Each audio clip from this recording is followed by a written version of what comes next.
அனைவருக்கும் வணக்கம் ஃப்ரெண்ட்ஸ். நம்ம தைப்படத்துக்கு போட்ட பிளாக் பியூட்டி பாருங்கள் என்ன ஸ்டேஜில் இருக்குதுன்னு. நல்லாவே வளர்ந்துருச்சுங்க. அதை பாருங்கள்.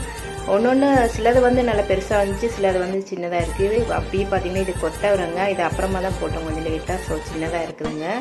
தைப்பட்டத்துக்கு போட்ட விதைங்க தாங்க இப்போ பார்க்குறோம். இது பாருங்கள், இதுவும் பிளாக் பியூட்டி தாங்க. எல்லாமே பிளாக் பியூட்டி தான் நான் போட்டேன். ஏன்னா வயலட் கலர் கொத்து கத்திரிக்காய் காய்ச்சிட்டு இருந்ததால் நான் போடலை. ஸோ எல்லாமே பிளாக் பியூட்டி தான் போட்டேன்.